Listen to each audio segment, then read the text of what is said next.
No one expected Parliament to intervene in royal affairs. Not in this lifetime. Not after decades of carefully guarded tradition and scripted restraint. But as the vote tally appeared on the grand digital board, the chamber erupted into a sound that would echo through every corner of the United Kingdom, a roar of approval and a tremor of rebellion. In a matter of minutes, the balance of royal power had shifted. Parliament had declared Prince William as the supreme royal commander, a title no monarch or heir had ever dared to claim. It was described publicly as symbolic, a gesture to modernize royal oversight, but behind the curtain, it was something far greater. Something dangerous. Before we go deeper into what this really means for the royal family, make sure to subscribe so you don't miss a single update. The motion itself had appeared innocuous, tucked into an agenda of routine parliamentary discussions. Few noticed it at first, but those who did understood its implications instantly. It granted the designated commander the authority to advise, veto, and even mobilize royal engagements without direct consultation with the reigning sovereign. Within hours, the bill moved from whispers to a thunderous majority vote, carried by a wave of political momentum that even the palace's influence could not halt. The decision was final. The ink was dry. The crown had been quietly restructured from within the heart of government itself. For years, senior ministers had spoken privately about reforming royal influence, frustrated by what they called outdated hierarchies. Yet this was not mere reform. This was revolution dressed in ceremony. Behind the scenes, sources claimed a network of political loyalists aligned with William had been cultivating the idea for months, if not years. They admired his forward-facing charm, his image as the people's prince, and saw in him an opportunity to remake the monarchy into something controllable, accessible, efficient, modern. What they didn't realize was that William himself was no passive participant. He had watched the monarchy fracture from within, seen public faith dwindle, and understood that if the crown didn't evolve, it would die. But evolution, as he knew too well, demands sacrifice. Buckingham Palace was unprepared. Inside its marble corridors, aides scrambled for clarity while phones rang incessantly with questions no one could answer. Courtiers whispered of betrayal, of unseen hands and silent ambitions. King Charles, who had always prided himself on maintaining constitutional decorum, was reportedly not informed until the motion had already passed. When the news reached him, silence filled the king's private study, a silence so heavy it felt like a second national anthem, one written in grief instead of glory.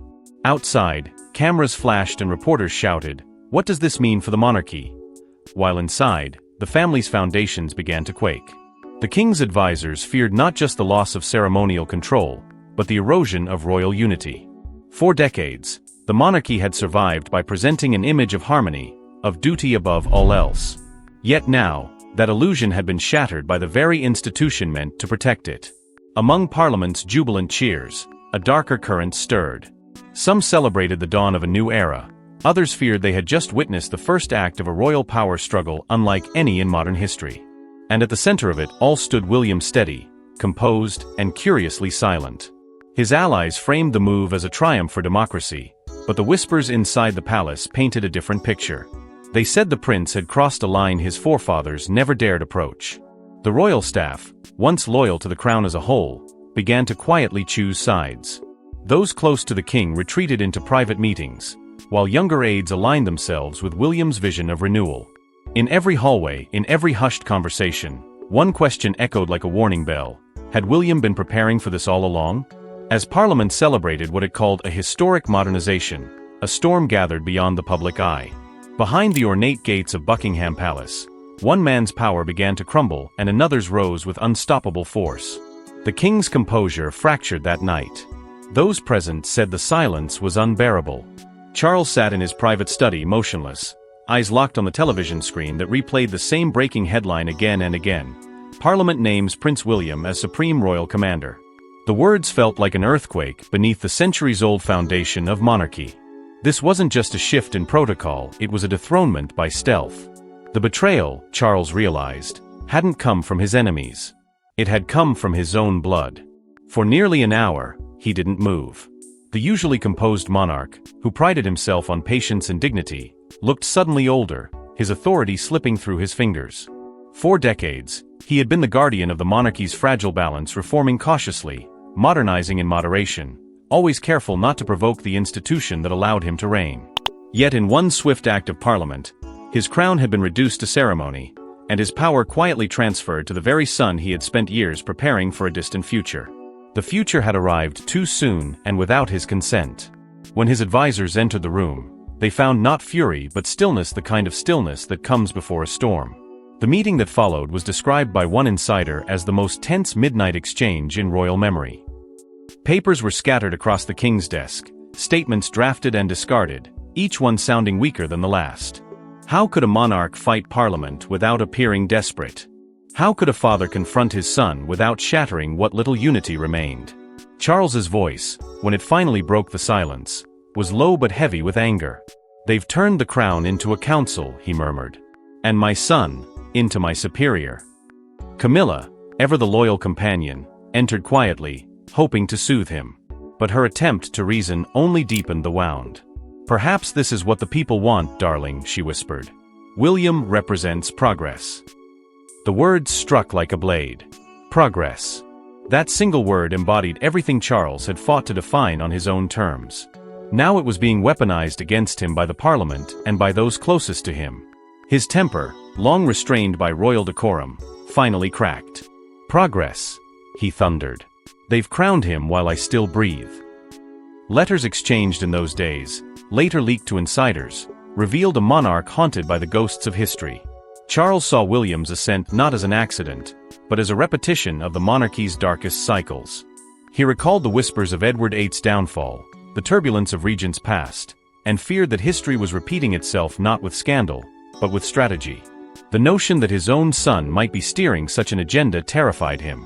It wasn't rebellion through defiance, it was rebellion through charm. And that, to Charles, was far more dangerous. Behind closed doors, resentment began to fester. Charles felt cornered not only by Parliament, which had stripped his autonomy, but by the advisors who urged diplomacy over defiance. Every suggestion felt like surrender. Every attempt at calm felt like mockery. Even within the palace, he could sense the quiet reorganization of loyalty. Secretaries delayed his instructions. Correspondence now flowed more directly to Kensington Palace than Buckingham. The invisible machinery of power had shifted direction, and the king could feel it in every silence that lingered a little too long after he spoke. It was in that quiet desperation that Charles began to act. Discreetly. He summoned his oldest allies, figures who understood the language of discretion and survival. There were whispered briefings, unsigned letters, and private discussions held under the pretense of routine. The king, weakened but unbroken, was beginning to plot the reclamation of his influence. Not through confrontation, but through strategy. "If they want reform," he told a confidant, "I'll show them what reform truly means." Yet the corridors that once echoed with his authority now carried a different tone, a sense of watchfulness. Something unseen was forming, a quiet network of loyalty that the media would later call the Shadow Council. Men and women bound by history rather than politics, loyal not to the crown as an institution, but to the king as a man. Their purpose was simple: to resist William's ascent from within. But Charles underestimated one thing: the speed at which William's influence was spreading beyond the palace gates. Because while the king planned in whispers and secrecy, William's allies were already winning a far greater battle, the one for hearts, headlines, and the loyalty of a nation that had begun to see him not as the heir apparent, but as the rightful commander of the modern crown. For years, William had been the silent prince, the dutiful heir, the measured figure who embodied patience in a world of impatience. To the public, he was stability incarnate. To the palace, he was predictability. But beneath that calm exterior, a strategy had been unfolding, quietly, deliberately, with the precision of someone who had learned that true power was never seized, it was earned, piece by piece, until resistance became irrelevant. Behind closed doors, William had already begun reshaping the monarchy long before Parliament's vote made it official. Those closest to him would later whisper that it started innocently: a few private lunches with sympathetic members of Parliament, quiet talks about modernization, about bridging the gap between the people and the crown. But as those meetings grew more frequent, the tone shifted. It was no longer about preservation, it was about preparation. Reformist MPs saw in William something Charles could never offer: accessibility, youth, and the sense of a monarchy finally willing to listen. To them, William wasn't just a royal, he was a leader waiting for permission to act. And one by one, they gave it. His alliances stretched beyond politics. Senior military officers, quietly disillusioned with the palace's traditional detachment, found in William a kindred spirit. He spoke their language, the language of structure, order, and purpose. He visited bases unannounced, shared tea with commanders, listened to grievances about bureaucracy and outdated royal oversight. Those moments, dismissed as routine by the media, were in fact tactical steps. Each handshake was an unspoken promise. Each conversation was groundwork. William wasn't demanding loyalty, he was inspiring it. And when the time came, that loyalty would move mountains. Even within the royal institution itself, a shift was taking place. The younger advisors, those who felt stifled by the king's cautious pace and rigid formality, gravitated toward William's quiet confidence. They called him the listener. Unlike Charles, who often spoke of ideals, William asked questions. "What do you think should change?" he'd ask, his tone disarmingly simple. Yet beneath those words was a calculation, a test of alignment. By the time his father realized it, half the inner machinery of the monarchy was already turning in William's favor. The old guard had become relics in a system that was learning to breathe under a new rhythm. When private documents later leaked, they revealed something extraordinary: a blueprint, drafted by William himself, titled "The Crown That Serves the People, Not the Court." It was both manifesto and warning. He envisioned a monarchy stripped of elitism, reborn as a moral compass rather than a ceremonial ornament. His words struck a chord across the nation. Within days, the phrase "William the People's Commander" dominated headlines and trended across every social platform. It wasn't propaganda. It was prophecy. The people saw in him a monarch who understood them, who shared their frustrations, who carried the promise of a new age. Catherine, ever the quiet architect of William's public image, became his emotional anchor during the storm. Her empathy softened his ambition, her grace made his power palatable. Together, they crafted an image of unity and purpose so compelling that it disarmed even critics. She appeared at his side not as a bystander, but as a co-strategist, balancing his assertiveness with compassion, transforming what could have seemed like a coup into a noble evolution. It was the perfect performance of strength wrapped in sincerity. But inside the palace, those watching from the king's side saw the transformation differently. What they once dismissed as the natural progression of the heir's maturity now looked like a calculated campaign. The king's oldest confidants whispered that William's office had become a government within a government. Old loyalties began to tremble. Staff members defected quietly, press officers, assistants, and even a few senior secretaries, each finding subtle ways to align with the rising power they believed would soon rule not just in name, but in truth. William's rise was not declared with fanfare, it was built with precision. He never shouted for power, he made power inevitable. Every step had been measured, every alliance carefully chosen, every word meticulously crafted to sound like duty while hiding the pulse of ambition. By the time Parliament's vote was cast, his empire was already standing. But with every new ally came an unseen enemy. For each loyalty gained, another cracked under the strain. The palace, once united under the illusion of tradition, began to split into factions. Whispers grew into warnings. And as William stood on the brink of unchallenged influence, the walls that once protected the crown began to echo with the sound of something far more dangerous than rebellion, the sound of a family turning against itself. The atmosphere inside Buckingham Palace turned electric, heavy with tension that no one dared name aloud. What had once been the center of royal dignity now pulsed with unease, an empire divided not by war, but by loyalty. Guards whispered in corridors about late-night meetings, locked rooms, and muffled arguments that echoed through the halls long after midnight. Within 72 hours of Parliament's shocking decree, the monarchy had become a battleground. Every decision, every glance, every word now carried the weight of suspicion. To some, William had become the monarchy's great hope, the face of reform, the promise of survival. To others, he was the spark that would burn centuries of royal tradition to ash. The first signs of rebellion came quietly. Staff loyal to King Charles, those who had served him since his early years as Prince of Wales, were dismissed without explanation. Officially, it was restructuring. In truth, it was purging. Overnight, William's team assumed control of the palace's communications, reshaping the royal narrative before the king could even respond. Press briefings, once filtered through Charles's office, now came directly from William's newly appointed media directors. Every headline spoke the same message: the crown was modernizing, and William was its driving force. Charles's voice, once the heart of royal messaging, was fading into silence. Inside the palace, the old order began to crumble. Courtiers long considered untouchable found themselves suddenly sidelined. Meetings that once required the king's presence were now chaired by William's advisors. The authority of the monarch had been quietly overwritten, replaced by the influence of a son whose control grew with every passing hour. When Charles's private secretary, one of the last loyal pillars in his circle, allegedly threatened resignation in protest, it sent ripples through every wing of the palace. His warning, whispered among staff, was chilling: "This is not transition. This is takeover." The family itself was no longer immune to the division. Prince Edward, often the peacemaker, reportedly pleaded for reconciliation behind closed doors. He begged both father and son to end what he called a war of pride. But pride had already taken root. The king, feeling betrayed, refused to yield even a symbolic inch. William, confident yet increasingly isolated, believed resistance only proved his necessity. Between them, a chasm widened, one that no family bond could bridge. Queen Camilla, once the unshakable force behind Charles, began to unravel under the growing strain. Her private conversations became riddled with paranoia. She saw betrayal everywhere, in advisors, in Parliament, even in the whispers surrounding William's visits to Kensington.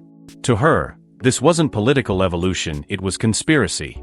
She feared that William's new title was merely the first step in a broader plan to render Charles powerless, to quietly move the throne from father to son without the need for abdication.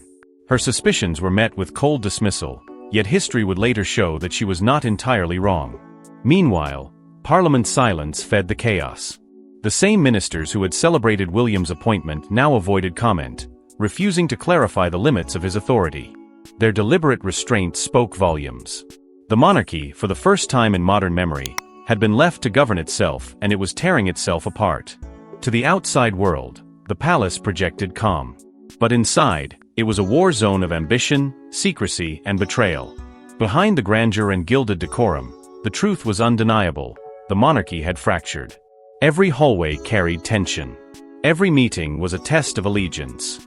And while the king's authority withered in shadows, William's influence glowed brighter, his name spoken with both reverence and resentment. The palace uprising, as insiders would later call it, was not fought with weapons or violence. It was waged through control of words, of narratives, of loyalty. And yet, as the royal household splintered and alliances shifted like sand, the world beyond the palace gates began to demand answers. The people had crowned William in spirit, but the monarchy had not spoken. The silence could not last forever, and William's own would soon break, unleashing a declaration that would redefine power itself. When William finally appeared before the cameras, the nation held its breath. His voice was steady, deliberate, and coldly precise. "This is not about taking power," he began. "It's about protecting the crown." The words rolled through the air with an eerie calm, but behind his composed expression was something unspoken, something resolute and irreversible. His eyes betrayed a determination that no statement could disguise. In that moment, the heir no longer stood beneath the throne. He stood beside it, or perhaps, above it. It was the speech that would redefine what it meant to be royal. Broadcast across every major network and streamed to millions around the world, William's address shattered audience records. Never before had the British monarchy commanded such global attention, and never before had it sounded so divided. To the public, he appeared as the stabilizer, the rational force stepping forward amid chaos. But to those within the palace walls, it was a coronation in disguise, a moment of transition dressed as reassurance. His tone was calm, but his choice of words was surgical, each syllable crafted to weaken his father's standing without ever naming him directly. He spoke of a monarchy evolving beyond fatigue, of an institution in need of renewed vigor and leadership. It was a masterclass in coded language, subtle, but devastating. When he described the monarchy as entering a necessary period of transition, everyone knew what he meant. He was casting Charles not as the reigning monarch, but as a weary guardian who had done his duty and was now fading into history. The phrasing was so polished, so carefully layered, that even his critics struggled to find fault. Yet the intent was unmistakable. William was now the monarch in spirit, if not in title. Catherine stood beside him throughout the address, silent but symbolic. Her calm presence softened his authority, transforming what could have been perceived as ambition into an act of duty. She represented compassion to his conviction, grace to his gravity. Every glance, every slight nod, reinforced the image of unity, a partnership at the heart of a new reign. It was no coincidence. Insiders later confirmed that every visual cue, every pause, every word had been rehearsed with military precision. And that wasn't just metaphor. William's speech was threaded with subtle signals that did not go unnoticed. His repeated references to command, duty, and sovereign responsibility resonated with those who had long served under the crown's military patronage. By invoking those words, he wasn't merely addressing the nation, he was rallying the ranks. Retired generals, senior officers, and defense officials publicly endorsed his vision within hours, praising his clarity of purpose and sense of direction. What the palace saw as insubordination, the public viewed as leadership. To the people, William's speech felt like salvation. To Parliament, it was validation. But to the king's closest advisors, it was declaration of dominance disguised as devotion. His every sentence was a blade wrapped in silk. When he spoke of unity through renewal, he was severing the monarchy from its past. When he promised to protect the institution above all else, he was declaring that no individual, not even the king, stood higher than the crown's continuity. And when he ended with the words, "The crown commands loyalty not through birthright, but through purpose," the message was unmistakable. He was no longer the waiting prince. He was the man already ruling in all but name. The nation erupted in divided awe. Supporters hailed him as the future monarch Britain needed, bold, decisive, unshaken by protocol. Critics, though few, warned of the danger of one man rewriting royal order under the guise of reform. But those voices were drowned out by a public swept up in the tide of transformation. Hashtags crowned him the people's commander. News anchors spoke of the new royal era. Parliament remained silent, neither endorsing nor denying his authority, as though collectively surrendering to inevitability. Inside Buckingham, however, the effect was catastrophic. Charles's aides watched in disbelief, realizing too late that the king's silence had become his downfall. What had begun as a bid for modernization now felt like a quiet dethronement broadcast live to the world. And while the cameras showed William standing tall in command, the true storm was gathering beyond the screen, because in the hours that followed, within the king's private circle, a counterstrike was already being planned. The king would not yield quietly. Power might have been stripped from his grasp, but Charles was not yet ready to surrender the legacy of 1,000 years. In the cold, secluded halls of Balmoral, he began to rebuild what he had lost. What had started as a broken man's retreat quickly transformed into a war room. The air grew heavy with resolve and desperation as the king summoned those few who still swore unwavering loyalty. Trusted aides, discreet advisors, and distant royals arrived under the cover of secrecy, their presence explained away as routine visits. Together, they formed what would soon be whispered across corridors and press rooms as the Royal Council of Restoration. Their mission was simple: to dismantle William's newfound authority and reclaim control of the monarchy. Their means, however, would be anything but simple. The council's earliest efforts centered on Parliament. They believed that what had been created by vote could also be undone by influence. Letters were drafted, private calls made, and meetings held in shadowed corners of Westminster. They appealed to the older lords, men who had served the crown before the idea of reform had become fashionable. Arguments were made that the vote had been too hasty, too politicized, too dangerous to the sanctity of the monarchy. For a moment, it seemed their campaign might work. Whispers circulated of peers sympathetic to the king, preparing to motion for a reconsideration of William's powers. But before any momentum could gather, a leak appeared, one so precise, so timed, that it could only have come from within. Within hours, confidential documents outlining the council's strategy found their way into the press. The leak exposed the king's attempt to interfere with Parliament's will, painting him as a desperate monarch clinging to power.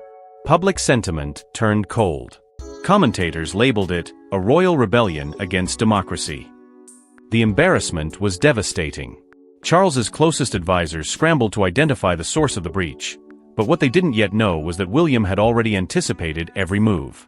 His network of loyal intermediaries had been watching, listening, intercepting. Every conversation within Balmoral had been carefully traced, every plan reported back to Kensington. Behind the facade of royal civility, a silent intelligence war had begun. William's camp controlled not only the narrative, but the very flow of information that reached the king. Communication staff believed they were sending secure messages.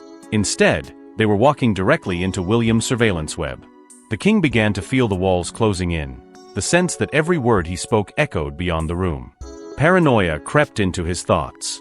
He questioned everyone: his aides, his courtiers, even his own blood. Who could be trusted when loyalty had become currency? The emotional toll was unmistakable.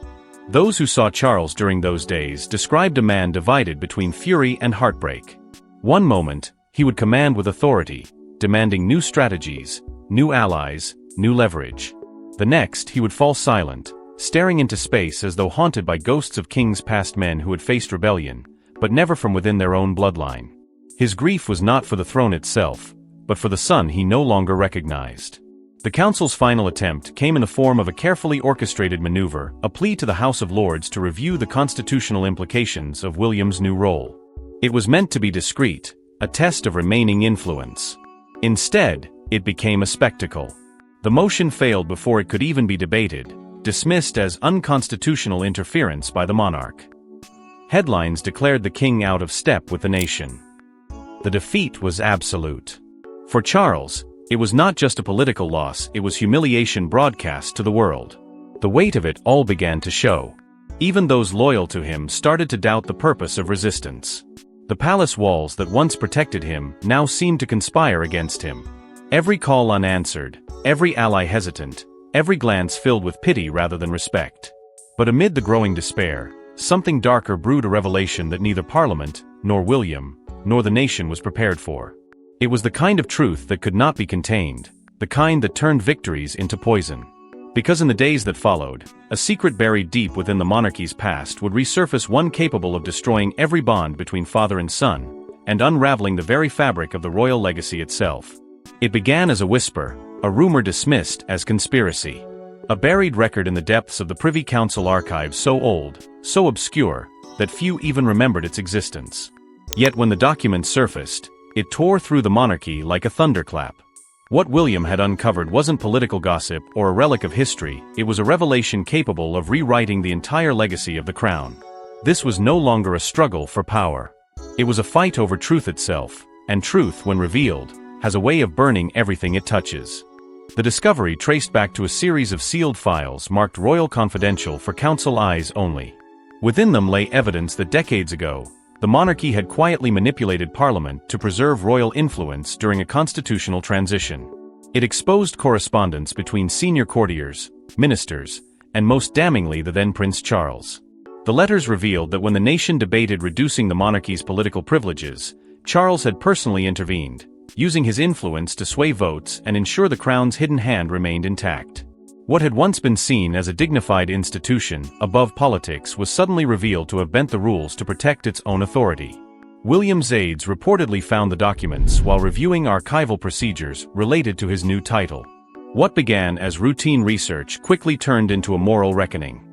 To William, the implications were devastating. His father, the man he had admired, defended, and even pitied, had orchestrated one of the most concealed acts of royal interference in modern history. But to the public, it meant something even greater. The monarchy's moral authority, already fragile, was built on deception.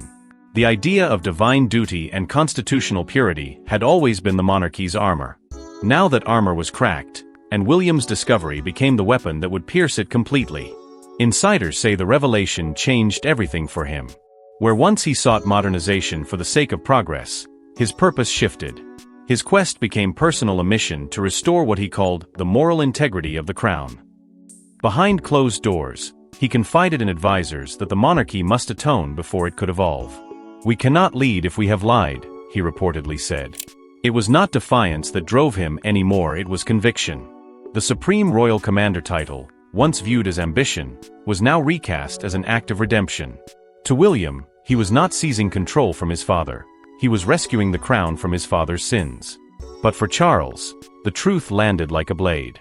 His decades of sacrifice, the lifelong burden of being heir, the endless scrutiny reduced to ashes by a single revelation. He saw William's crusade not as justice, but betrayal. It wasn't just his legacy under attack, it was his character, his reign, his very purpose. The king's rage turned inward first, then outward. He accused his son of destroying the monarchy to save himself, of weaponizing history to justify power. Yet, deep within, Charles knew the truth was real, and that made the wound irreparable. Catherine, caught between them, was consumed by quiet anguish. She had prayed for reconciliation, believing the fracture could still be healed. But now, the chasm was too deep. She saw in William a man burdened by righteousness, in Charles a monarch haunted by guilt, and in the monarchy itself a dynasty built upon ghosts.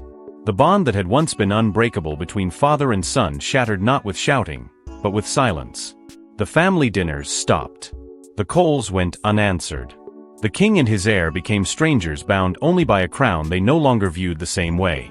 As the story broke, the world watched in disbelief. Headlines screamed across every newspaper, "The monarch's deception."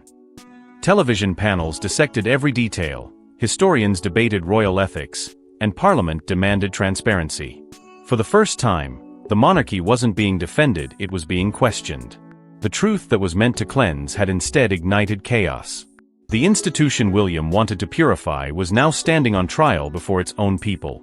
But even as the world absorbed the shock, something darker began to stir. The truth had not ended the war, it had escalated it. Because in exposing the past, William had cornered his father. And a cornered king, wounded and humiliated, is the most dangerous kind of ruler. What came next would not be reconciliation or surrender, it would be retaliation. Because with truth came fury, and Charles's final attempt to reclaim dignity would ignite the most defining showdown of the modern monarchy. It happened in the king's private residence, a meeting that began as an attempt at peace but descended into something far darker. Courtiers would later whisper about the shouting, the muffled sounds of argument that rolled through the corridors like thunder. No aides were allowed inside, no record was kept. But those who served nearby said the air that night was thick with the weight of generations, as though centuries of royal duty had collapsed into one room. Father and son, once bound by love and legacy, now stood as rival symbols of two irreconcilable visions for the future of the crown. Charles had demanded the meeting. His voice, though calm in the summons, carried an authority that felt almost desperate. He had watched the monarchy unravel, his authority eroded not by enemies or foreign powers, but by the very man who was supposed to continue his legacy. To the king, this was not about politics anymore, it was about survival. When William arrived, the silence was suffocating. Neither spoke for several minutes. Then, quietly, Charles broke the stillness. "You've mistaken reform for rebellion," he said, his tone more sorrowful than angry. "You think you're saving the crown, but you're dismantling it. One act, one speech, and you've rewritten the monarchy's soul." William's response came with the calm precision that had become his signature. His words were sharp, deliberate, and chillingly controlled. "And you," he said slowly, "have mistaken silence for strength. You hid behind tradition while the world moved on. You buried the truth when you should have faced it." His father flinched not from fear, but from recognition. It was the same conviction Charles had once held in his youth, now weaponized against him. The king's composure faltered, his voice rising as years of restrained frustration finally tore through. He accused William of betrayal, of exploiting the truth for power, of dividing the family to crown himself in righteousness. But William did not yield. "I did what you couldn't," he said, his tone trembling between pride and pain. "I told the truth." The argument spiraled. They spoke of duty, of legacy, of love and betrayal. Each word felt like a blow, years of unspoken resentment erupting in minutes. Catherine, drawn into the confrontation, tried to intervene. She pleaded for calm, her voice breaking through the storm like a desperate prayer. But even she could not bridge the chasm that had opened between them. Charles turned to her, eyes filled with anguish, and said, "You could have stopped him." The accusation hung heavy, cruel in its truth and misplaced in its pain. Catherine's tears fell in silence, her loyalty torn between husband and father-in-law, between the truth she supported and the family it had shattered. At one point, aides outside the door heard a sound, fists slamming against a table, chairs scraping against marble, and then nothing. When the silence finally returned, it was colder than the storm that had preceded it. What was said in those final moments remains a mystery, but one phrase, overheard through the thick oak doors, would later echo through history. Charles, his voice cracking, declared, "You'll have the title but not the throne." William's reply, quiet yet final, cut through the air like a blade, "Then I'll rule without it." When the door finally opened, Catherine emerged, first eyes red, face pale, her expression that of a woman who had witnessed something irreversible. Behind her, William walked out, his posture unshaken but his face devoid of triumph. And in the dim light of the corridor, Charles remained behind, motionless, staring at the space his son had occupied moments before. By morning, The palace issued no statement. The family retreated into silence once more. But the world didn't need words to understand. The confrontation at Windsor had ended not with reconciliation, but with separation between father and son, between monarchy and morality, between duty and truth. And as dawn broke over Windsor, the monarchy itself stood redefined its future now in the hands of the man Parliament had crowned commander. The world woke to a new order, one where the crown no longer reigned in silence but commanded with undeniable presence. Overnight, the monarchy that had once seemed weary and uncertain found itself standing at the center of global attention. The title Supreme Royal Commander, once dismissed as symbolic, now carried the full weight of authority. Parliament, the press, and the public all recognized what the palace refused to say aloud. The era of King Charles had ended, and the age of William had begun. The transition was swift and carefully choreographed. Official statements spoke of the king's declining health, of his wish to withdraw from active duties, to focus on recovery. The tone was respectful, almost gentle, a narrative crafted to spare dignity while signaling finality. Within days, Charles retreated to Sandringham under the pretext of medical advice, his presence fading into the quiet margins of royal life. Those close to him described the withdrawal as both physical and emotional. He was not dethroned by decree, but by inevitability. The people no longer looked to the monarch for guidance. They looked to his son. William's first address as Supreme Royal Commander was broadcast to millions. His words were measured but resolute, weaving themes of renewal, responsibility, and national unity. The crown, he said, must not merely endure, it must lead. The statement resonated deeply across the world. To some, he was a visionary bold enough to reshape an institution older than any parliament. To others, he was a usurper cloaked in reform, a man who had crossed the line between duty and domination. The debate didn't matter, perception did. And perception had made him untouchable. In the weeks that followed, William's influence extended far beyond the palace walls. State officials deferred to him, foreign leaders courted his approval, and the military, long loyal to his symbolic leadership, now treated him as its supreme patron. He embodied a new kind of monarch, commanding but charismatic, traditional yet adaptive. The monarchy's ancient hierarchy had been reborn under a modern commander, and the people, exhausted by decades of scandal and uncertainty, embraced it as a necessary evolution. Yet behind the elegance of this new reign lay fractures too deep to mend.